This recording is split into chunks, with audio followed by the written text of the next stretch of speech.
Hola, saludos a todos. Roberto Carrillo aquí y estamos en la clase de Hebreos, clase del capítulo número 9 y 10. Los dos vamos a cubrir en esta clase porque realmente es una enseñanza, un perícope que va juntos, que junta los dos capítulos, realmente tres, pero hoy vamos a terminar 9 y en meternos en 10 y en la mitad de 10 ahí cambia mucho el tema y vamos a parar ahí. Pero saludos a todos.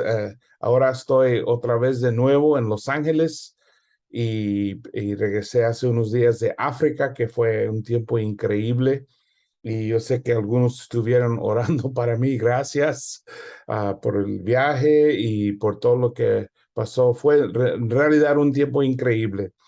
Y, ah, y me siento muy animado de continuar con capítulo 9. Hay mucho aquí en 9 y 10 donde termina todo el argumento que ha estado haciendo, que como Jesús es un superior sumo sacerdote, su pacto es mejor, el templo y su papel como sumo sacerdote, cada paso enseñándonos cómo es mejor, mejor, mejor, mejor. Y obviamente mucho de esto tiene que ver con los judíos, pero hay mucho para nosotros aprender de ellos, de su punto y su perspectiva.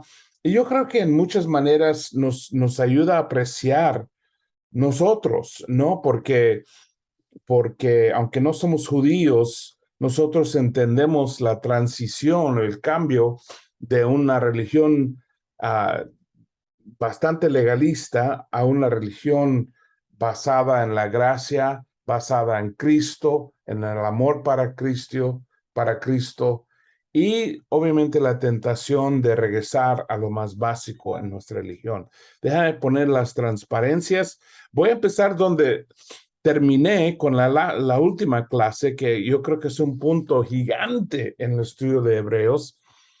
Terminando capítulo 8, en versículo 13, dice: al llamar nuevo a ese pacto, ha declarado obsoleto al anterior, y lo que se vuelve obsoleto y envejece ya está por desaparecer. Y por supuesto sabemos que pronto iban a destruir el templo en el año 70.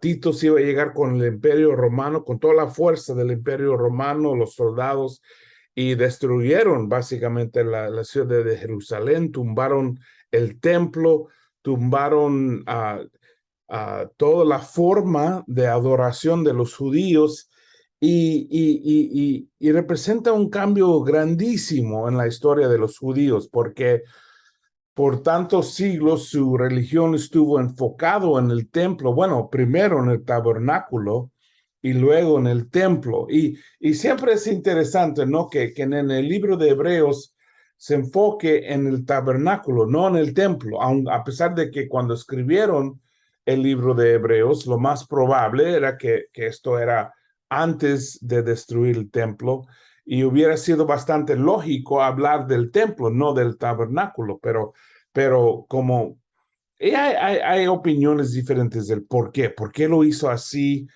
Lo que para mí el argumento más fuerte era que como está hablando del pacto, y el pacto fue hecho con Moisés, y parte del pacto era construir el tabernáculo o poner el tabernáculo, entonces lógicamente refiere a eso, porque el templo vino mucho más después, ¿no? Entonces, a pesar de que la gente habían visto el templo, lo más probable, pero no habían visto el tabernáculo, pero aprendieron del tabernáculo, aprendieron de todo su forma, y cómo lo construyeron y qué representaba, que también representa el templo, que también representa la iglesia, que un día representa el cielo, ¿no? Y ya hablamos mucho de esto.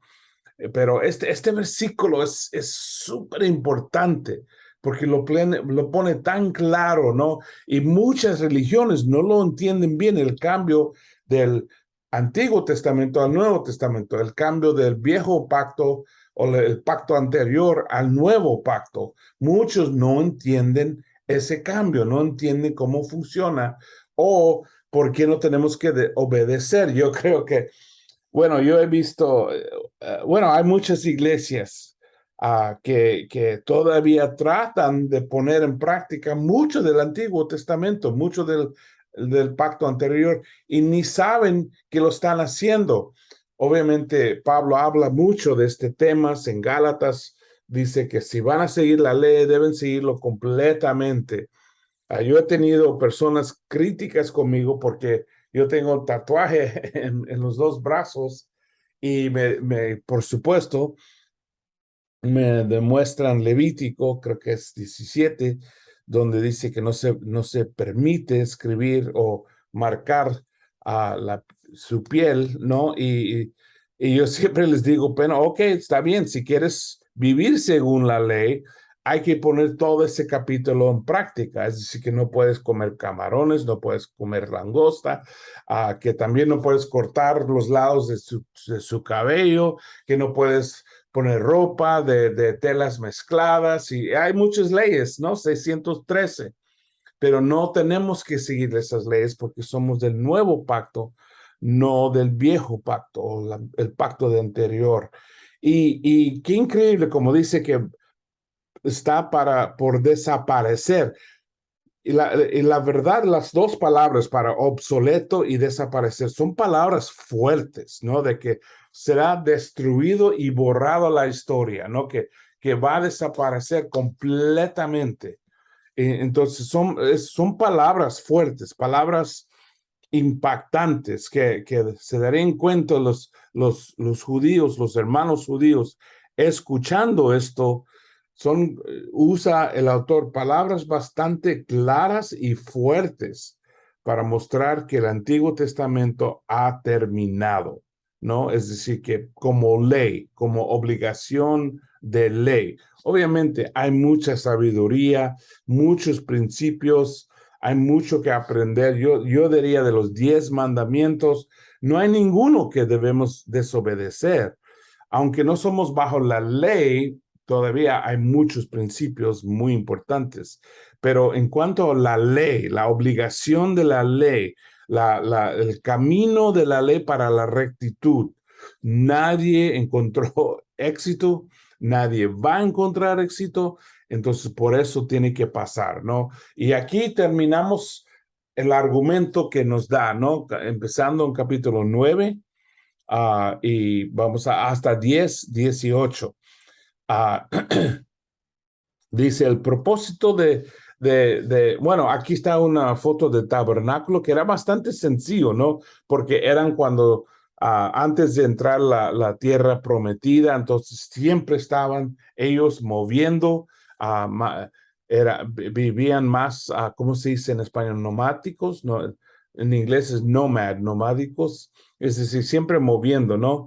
El propósito de este capítulo, especialmente los primeros 10 versículos, es establecer la superioridad del tabernáculo donde mora Jesús sobre el tabernáculo terrenal, que era meramente una copia, una sombra, un diorama, el verdadero donde Jesús nos ministra como nuestro sumo sacerdote celestial, ¿no? Y ya hablamos mucho de esto, de qué significa ser sombra de algo o diorama, ¿no? Algo una copia, ¿no? Que nos ayuda. Ahora, empezando en capítulo 9, dice, ahora bien, el primer pacto tenía sus normas para el culto y un santuario terrenal. En efecto, se habilitó un tabernáculo de tal modo que en su primera parte, llamada el lugar santo, estaban el candelabro, la mesa y los panes consagrados. Tras la segunda cortina estaba la parte llamada el lugar santísimo, el cual tenía el altar de oro para el incienso y el arca del pacto, toda recubierta de oro. Dentro del arca había una urna de oro que contenía el maná, la vara de Aarón que había retoñado y las tablas del pacto. Encima del arca estaban los querubines de la gloria que cubrían con su sombra el lugar de la expiación. Pero ahora no se puede hablar de eso en detalle. Obviamente, el autor sabe mucho del judaísmo. Es una persona bastante entrenada o educada en judaísmo. Yo creo que es en parte como una manera de decir, el autor, yo sé de lo que estoy hablando. No, si yo estuviera dando una clase a un grupo de católicos que querían regresar a la iglesia católica, yo podría compartir mi catequismo, mi entrenamiento, como mi primera comunión, de todo, o las funciones de la iglesia, o la diferencia de un pecado venial, un pecado mortal, y todo eso que me entrenaron, ¿no? Mostrando de lo que yo sé, de lo que estoy hablando y de cómo funciona esto, que el autor entendía bien y está recordando a sus escuchadores, recordándoles de la religión que han salido, porque va a poner el argumento de por qué tenían que salir de eso y que realmente representan todas estas cosas, ¿no? El tabernáculo de los judíos era realmente algo impactante. Y recuerda que siempre podrían ver ellos el humo del sacrificio y la gloria del Señor brillaba ahí. Entonces era como, yo diría como un anillo de matrimonio, ¿no? De que Dios podría mostrar que Él estuvo con ellos. Pero, sin embargo, como hablamos de la última clase, había separación, ¿no? Había una parte que solo un judío podría entrar, otra parte solo un judío hombre, otra parte solo uno del tribu de Leví, descendiente de Aarón, y el lugar santísimo del sumo sacerdote. Entonces había como etapas, ¿no? De qué tan cercanías o qué tan cercanos podríamos ser nosotros. Habla en detalle de lo que los objetos en el tabernáculo. Él sabía bien y entendía bien lo que estuvo adentro del tabernáculo. ¿Y por qué? Porque cada cosa representa algo en cristianismo, en el nuevo pacto, ¿no? Habla del altar de incienso, mesa de pan, de la proposición, fuente de bronce, altar de holocausto, arca del pacto, candelabro de oro. Y en el arca del pacto estuvo maná, ¿no? De cuando salieron de Egipto, bastón de Aarón y tabletas de los 10 mandamientos. Todo eso estuvo adentro. Y saben, no, después de la destrucción del templo, la verdad es no sabemos qué pasó con ellos. Y muchos dirían que hace mucho tiempo antes ya habían desaparecido estos objetivos, pero eran súper importantes, súper importantes. Estos objetos representaban su relación con Dios, el compromiso con Dios, la situación especial en que estuvieron y vivían los judíos, siendo el pueblo de Dios. Todo esto representaba, pero en realidad representa algo importante en Jesús. El tabernáculo mismo representa a Dios habitando con su pueblo, ahora en la iglesia con el Espíritu Santo. El altar de bronce del sacrificio, el sacrificio de Jesús por los pecados, la cuenca, la fuente, el bautismo, el pan de espectáculo, el pan de vida Jesús, el candelabro, el Espíritu Santo, el altar de incienso, las oraciones de los santos, el hilo azul, púrpura y escarlata. Increíble que Dios hasta escoge los colores, ¿no? Y que representa los cielos, la realiza de Dios, la sangre de Jesús, todo simbólicamente enseñándonos algo, la cortina que representa la separación de Dios. Y ya hablamos de cuando Jesús murió en la cruz, rompió la cortina y eso abrió la puerta para todos entrar, no solamente el sumo sacerdote, sino todos. El arca del pacto, la presencia de Dios, la, la, la propiciatorio, la gracia de Dios, el querubín protegiendo la santidad de Dios del pecado. No, todo representa algo, todo enseñándonos una lección importante.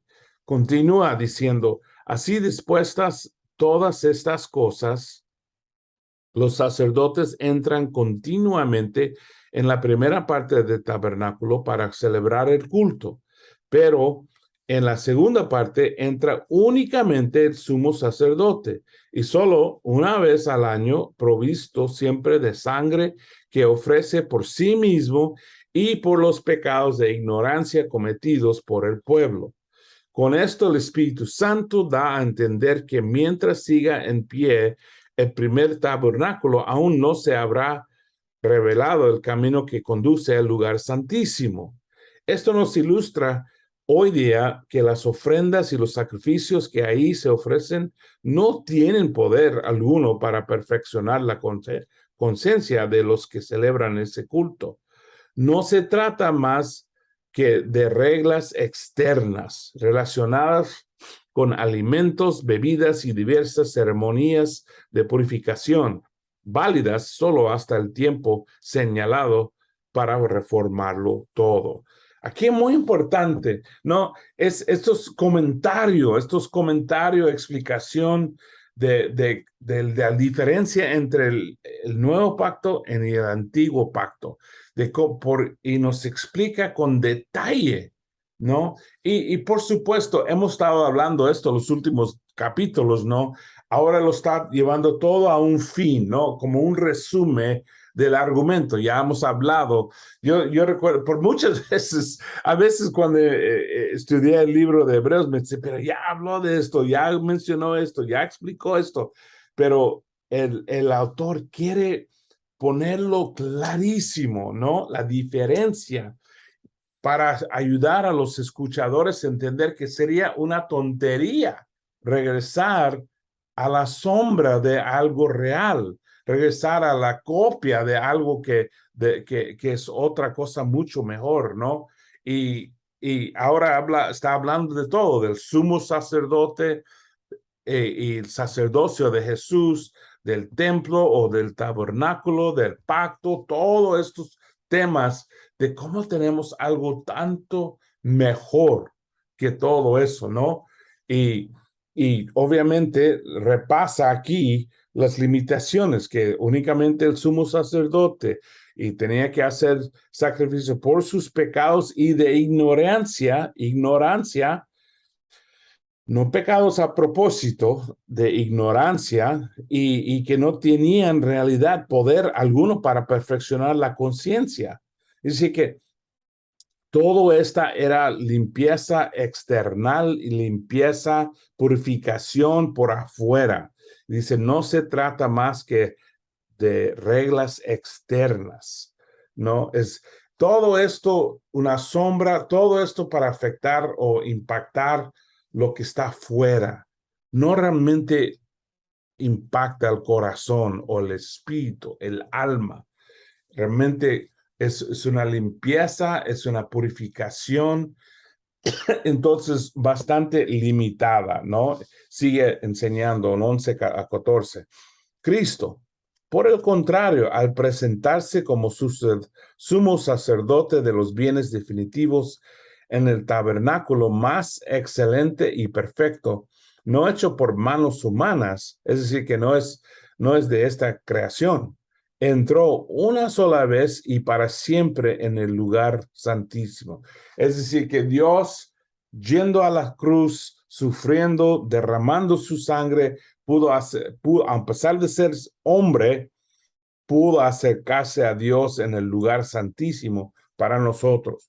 No lo hizo con sangre de machos, cabríos y becerros, sino con su propia sangre. Obviamente la sangre del Hijo de Dios, no la sangre de un animal, logrando así un rescate eterno, no algo que hay que repetir cada año, sino una vez para siempre. Yo sé, ya hemos hablado de esto, pero lo está como dándonos un resumen y aclarando el punto del argumento. La sangre de machos, cabros y toros y las cenizas de una novia rociadas sobre personas impuras las santifican de modo de quienes te quedan limpias por fuera, ¿ok? Ves ahí otra vez poniendo el énfasis de todo esto es para lo externo, todo esto es por afuera, no es del corazón, no es del espíritu. Si esto es así, ¿cuánto más la sangre de Cristo, quien por medio del Espíritu Eterno se ofreció sin mancha a Dios, purificará nuestra conciencia de las obras que conducen a la muerte? Ahora, la sangre de Cristo puede purificarnos, ¿no? Puede lograr el perdón del pecado, no solamente la limpieza por afuera, la purificación hasta la conciencia, a fin de que sirvamos al Dios viviente. Entonces lo hace posible todos entrar el santuario, todos entrar el Santísimo por Cristo. Mucho mejor. Antes, todos los judíos visitaban el templo y cada judío sabía que solo podría acercarse hasta un punto. Pero ahora todos pueden ir hasta el lugar santísimo por la sangre de Cristo. Versículo 15. Por eso Cristo es mediador de un nuevo pacto. Repita, repita, repita, repita. Nuevo pacto. No es el mismo pacto. Para que los llamados reciban la herencia eterna prometida ahora que Él ha muerto para liberarlos de los pecados. Ahora, esto es otro concepto aquí, liberarlos. No solamente purificarnos, no solamente limpiarnos, ahora liberarnos. Y cada palabra es muy importante. Habla de la limpieza, luego habla de la purificación y ahora habla de la liberación de los pecados cometidos bajo el primer pacto. Es decir, que la sangre de Cristo nos limpia de todo, limpia a todos los judíos de todos los pecados, aún bajo el primer pacto. Su sacrificio una vez para siempre. Todo el futuro, todo el pasado. Mucho, mucho, mucho más impactante y mejor. Seguimos, 16 a 22. En el caso de un testamento, es necesario constatar la muerte del testador. Ok, ya hablamos de esto, ¿no? Que es como un testamento cuando alguien se muere y los hijos reciben todos sus bienes, todas sus cosas y su dinero, pero tienen que probar que el papá sí se murió, ¿no? La mamá sí se murió. Bueno, es de eso está hablando, ¿no? Que es necesario constatar la muerte del testador, pues un testamento solo adquiere validez cuando el testador muere y no entra en vigor mientras vive. De ahí que ni siquiera el primer pacto se haya establecido sin sangre. Después de promulgar todos los mandamientos de la ley a todo el pueblo, Moisés tomó la sangre de los becerros juntos con agua, lana, escarlata y ramas de hisopo y roció el libro de la ley y todo el pueblo, diciendo, esta es la sangre del pacto que Dios ha mandado que ustedes cumplen. Todos los judíos iban a Jerusalén, tenía que ser ¿cómo se dice? Peregrinaje, cuando viajan, ¿no? A Jerusalén cada vez por año y celebran. Y en el día de Yom Kippur, ellos vieron todo esto, todos. Imagínate estando ahí viendo el sumo sacerdote rociando todos con sangre, ¿no? El libro, todo el pueblo tirando sangre sobre ellos, mostrando que el pacto se compró con sangre, ¿no? Que la sangre representa la vida, la sangre representa el compromiso completo, ¿no? Y es como la sangre representa la firma de Dios. Pero de la misma manera roció con la sangre del tabernáculo a todos los objetos que se usaban en el culto. De hecho, la ley exige que casi todo sea purificado con sangre pues sin derramamiento de sangre no hay perdón. No, que hay que pagar el precio. Y hasta que pagan el precio, no hay perdón. Jesús pagó el precio, obviamente. Es el argumento del autor. Seguimos.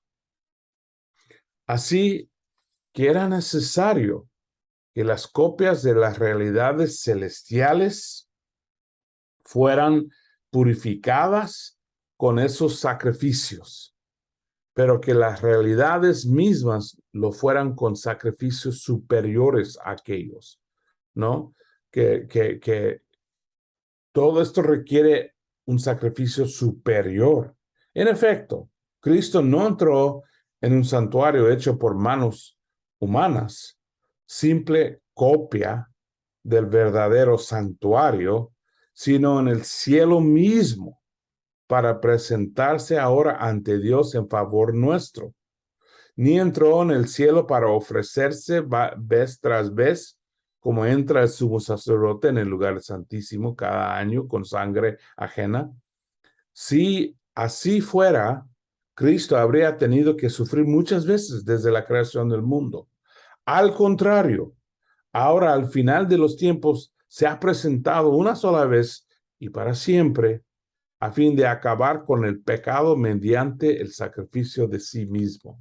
Ahora, lenguaje más fuerte que acaba con el pecado, para terminar todo con el pecado.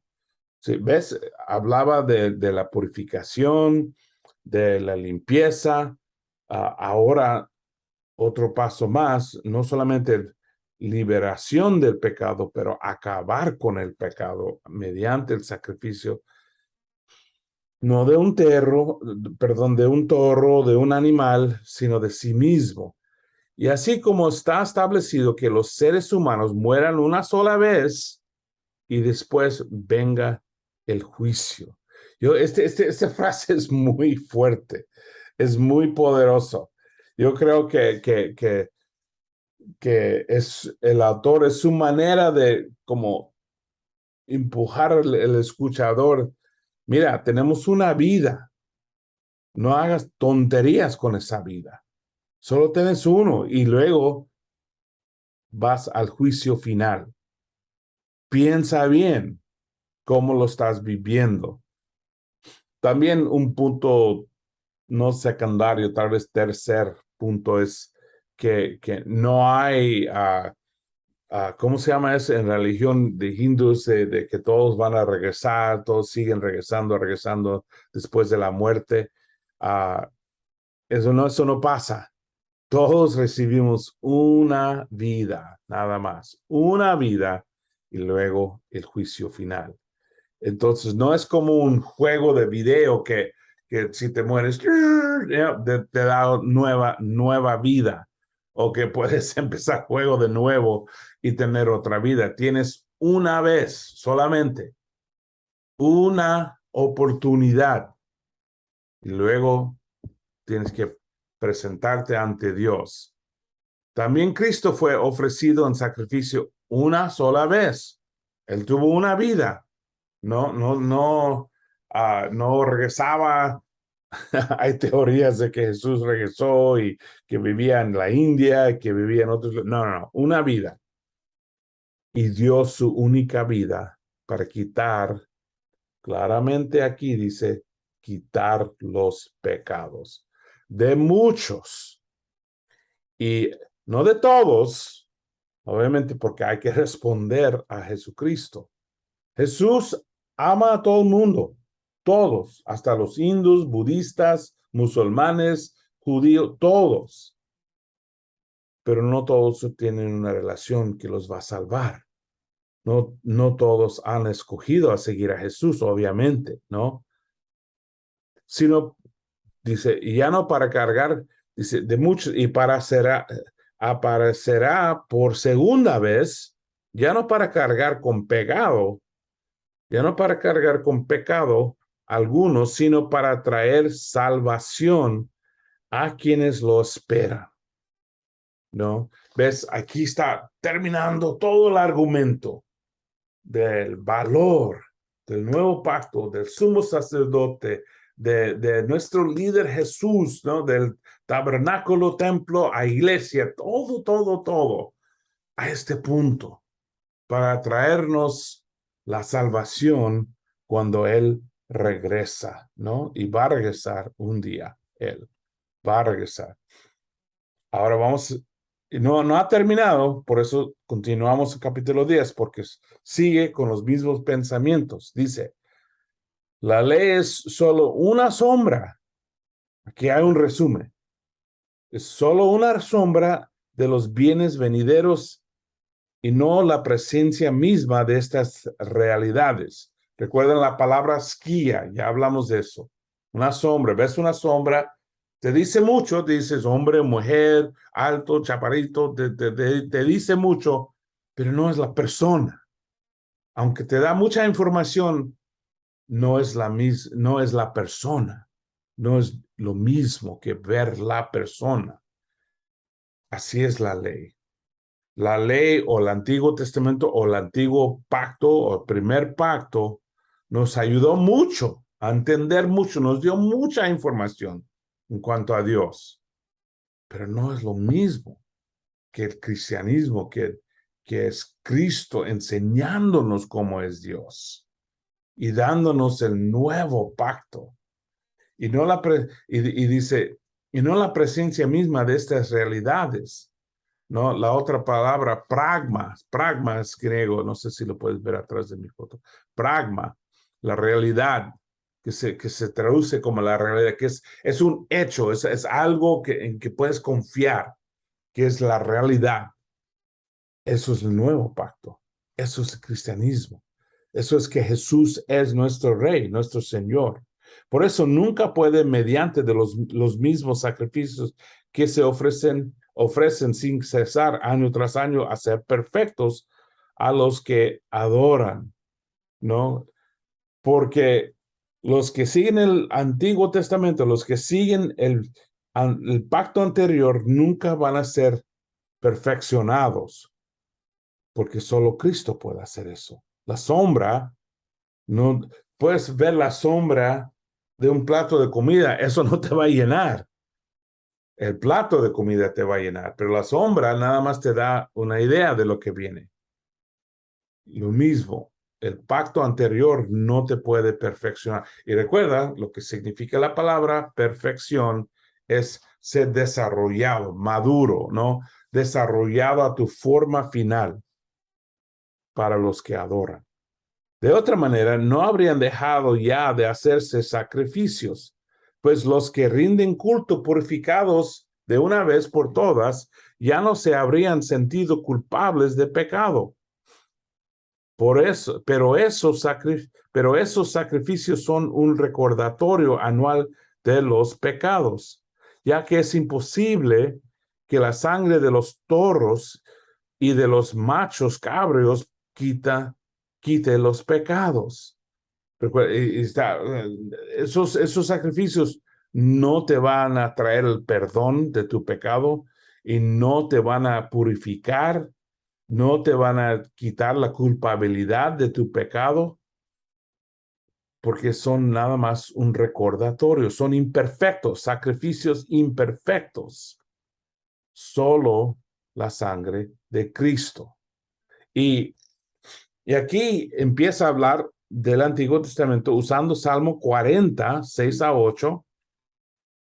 A ver, Salmo 40, 6 a 8 dice, a ti no te complacen sacrificios ni ofrendas, pero has abierto mis oídos para oírte. Tú no has pedido holocaustos ni sacrificios por el pecado. Por eso dije, aquí me tienes, como el libro dice de mí, me agrada. Dios mío, hacer tu voluntad, tu ley, la llevo dentro de mí. David está hablando de otro nivel de espiritualidad, otro nivel de relación con Dios, que la mayoría de la gente nunca entiende, pero realmente nos está dando una visión de cómo puede ser una religión del corazón, una religión que viene de adentro, ¿no? Que no se trata de quehaceres, ni sacrificios, ni ofrendas, sino de dar tu corazón. Eso es una religión que entendió David, pero ellos nunca realizaron esa religión. Dice, por eso, okay, ahora estamos otra vez en capítulo 10, esto es cuando él está diciendo el mismo versículo, hablando, comentario del mismo versículo, dice, por eso al entrar en el mundo, Cristo dijo, ahora lo pone en la boca de Cristo, a ti no te complacen sacrificios ni ofrendas, en su lugar me preparaste un cuerpo, no te agradaron ni holocaustos ni sacrificios por el pecado. Por eso dije, aquí me tienes como el libro dice de mí, he venido, oh Dios, a hacer tu voluntad. ¿Ves? Cristo está trayendo, proponiendo o estableciendo este nuevo etapa de religión, esta nueva forma, este nuevo pacto, ¿no? El corazón. Y luego nos dice como comentario de lo que acabamos de leer de aquí en Salmo 46. Primero dijo, sacrificios y ofrendas, holocaustos y expiaciones no te complacen ni fueron de tu agrado. Y me encanta esto que tenemos la oportunidad aquí de ver cómo el Espíritu Santo explica el Antiguo Testamento. Aquí es comentario, ¿no? Y dice, aquí me tienes. He venido a hacer tu voluntad. Perdón, a pesar de que la ley exigía que se ofrecieran. Esto es algo muy importante entender. Dice, sacrificios y ofrendas, holocaustos y expiaciones no te complacen ni fueron de tu agrado. A pesar de que la ley exigía que se ofrecieran. Esto es algo muy profundo y importante entender.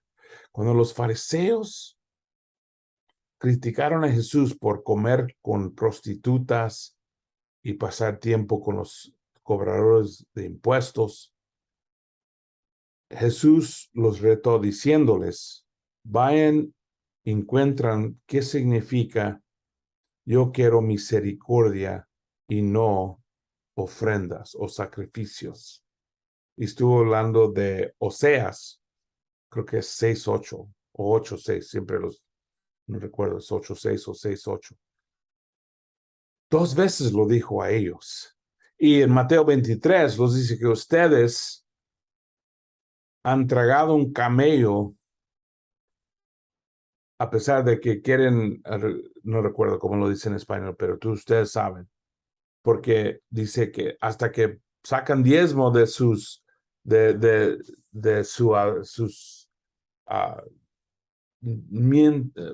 ¿cómo se mental, no, bueno, de los adobos, ¿no? Que no pusieron el enfoque en las cosas correctas, ¿no? Que no practicaron las cosas más importantes. Los fariseos estuvieron todavía en el pacto de anterior, en quehaceres en vez de corazón. Dice, luego añadió, aquí me tienes, he venido a hacer tu voluntad. No estamos hablando de un pueblo que obedece por temor de Dios, o obedece porque son las reglas, o obedece porque quiere ir al cielo. Más bien, estamos hablando de un pueblo de personas que quieren hacer la voluntad de Dios, quieren lograr lo que viene de Dios, lo quieren, está en sus corazones. No es obligación, es deseo. Así quitó lo primero para establecer lo segundo. Entonces Dios quitó la ley con sus reglas para establecer una religión de amor, de corazón, de deseo, de relación, de gracia, no solamente de obediencia y cumplir con la ley. Así quitó lo primero para establecer lo segundo, y en virtud de esa voluntad somos santificados mediante el sacrificio del cuerpo de Jesucristo, ofrecido una vez para siempre.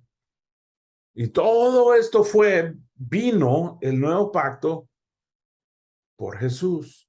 ¿Y quién es Jesús? ¿No? Y sigue. Todo sacerdote celebra el culto día tras día ofreciendo. Y yo sé que ahora estás pensando, wow, sigue repitiendo el mismo punto, el mismo punto. Es tan importante entender esto. Todo sacerdote celebra el culto día tras día, ofreciendo repetidas veces los mismos sacrificios que nunca pueden quitar los pecados. Y su punto obviamente es que todo eso no sirve en el fin. No cambia tu situación. ¿Por qué quieres regresar a eso? No te cambia, no te ayuda, no te salva, no te limpia, no te perdona. Pero este sacerdote, Jesús, después de ofrecer por los pecados un solo sacrificio para siempre, se sentó a la derecha de Dios. Y recuerda, sentarse a la derecha de Dios es una cosa grandísima. En espera de que sus enemigos sean puestos por estrado de sus pies. Porque con un solo sacrificio ha hecho perfectos para siempre a los que están santificados. Ha hecho, es decir, cosa ya hecho, pan ya comido, ¿no? Ya hecho, ya has hecho. No es algo hacer un día, no es que un día vamos a ser perfectos y un día vamos a ser perdonados y un día vamos a ser santificados. Ya. ¿Por qué? Porque Jesús ya pagó el precio. Recuerda, Dios vive fuera del tiempo. Lo que Él hizo hace 2000 años aplica para ti hoy día y para siempre, pasado y futuro. Sigue. También el Espíritu Santo nos da testimonio de ello. Primero dice, este es el pacto que haré con ellos.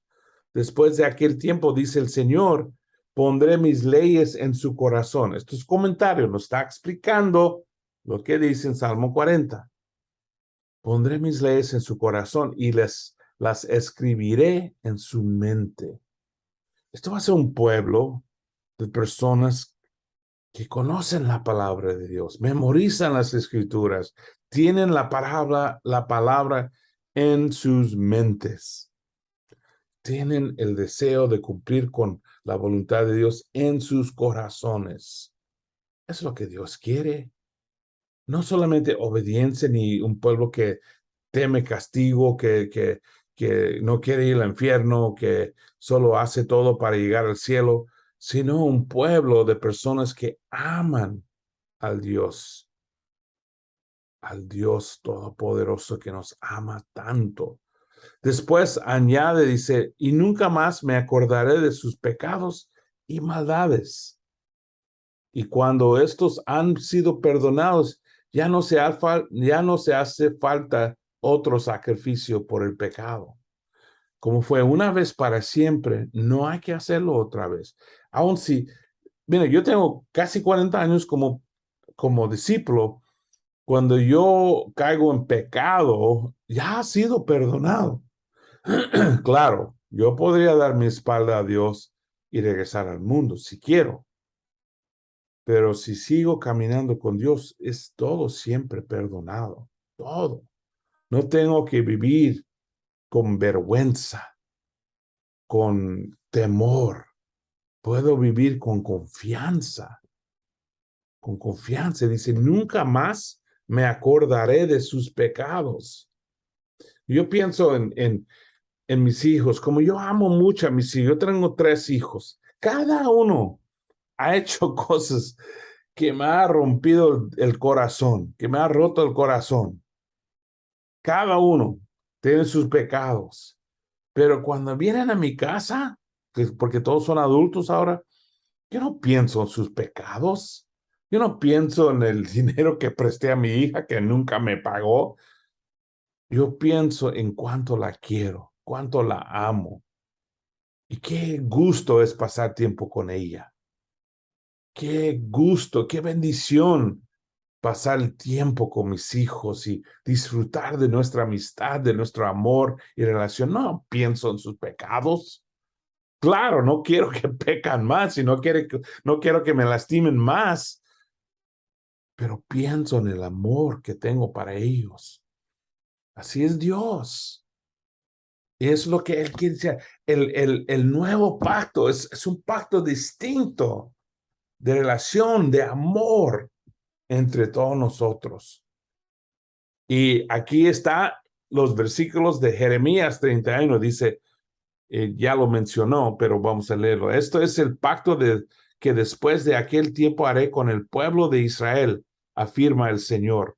Pondré mi ley en su mente y la escribiré en su corazón. Yo seré su Dios y ellos serán mi pueblo. Sí, sí, sería una relación. Y uno puede decir, pero ¿no tenían esto antes ellos? ¿No lo tenía con el pueblo cuando David era rey? ¿No lo tenía con el pueblo cuando Josué entró en la tierra prometida? No, no, era imperfecto, era inmaduro, era temor, vergüenza y obediencia. Y la verdad es que hay muchos discípulos que viven igual hoy día, que no entienden el cambio. Ese cambio debe, para nosotros, discípulos de Cristo, viene con la madurez.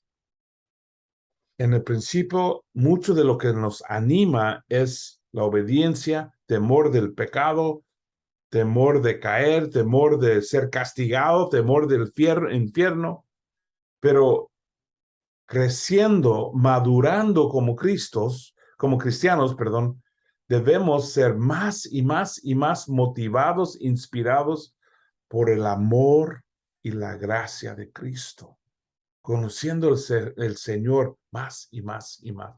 Por eso Pablo dijo en Efesios 3, yo pido de Dios que entiendan ustedes que cuán ancho y profundo y alto es el amor de Cristo para llegar a la madurez completa en Jesucristo, establecidos con raíces en el amor. ¿Ves? La madurez. De eso habla Jeremías. Dice, ya no tendrá nadie que enseñar a su prójimo, no dirá nadie a su hermano, conoce al Señor, porque todos, desde el más pequeño hasta el más grande, me conocerán, afirma el Señor. Yo los perdonaré su iniquidad y nunca más me acordaré de sus pecados. Cuando estoy con mis hijos, yo no pienso en sus pecados, yo pienso en el amor que tenemos. Cuando estoy con mi esposa, gracias a Dios, ella no me mira y ella sabe todos mis pecados. Ella me conoce mejor que cualquier persona, pero yo sé cuando ella me mira, no piensa en mis pecados, piensa en nuestra amistad, nuestro amor. Así es Dios. Y esto es el nuevo pacto con Él, el pacto de Gesed, el pacto de amor, de lealtad, de deseo desde el corazón. Así es, el nuevo pacto que nos ha traído el nuevo sumo sacerdote. Mejor que Abraham, mejor que Moisés, mejor que los profetas, mejor que los ángeles, mejor que el templo o el tabernáculo, mejor que el sumo sacerdote de Aarón. El mejor. Es una religión de amor. Para mí, que tengo 40 años, casi 40 años en la fe, estoy llegando a niveles diferentes, distintos en mi relación con Dios y mi relación con Cristo. Las etapas importantes de madurez.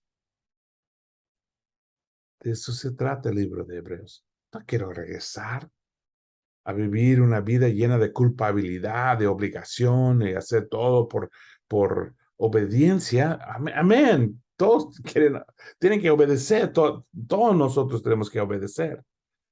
Pero la motivación, la inspiración, todo esto tiene que venir de un corazón conectado con el Señor.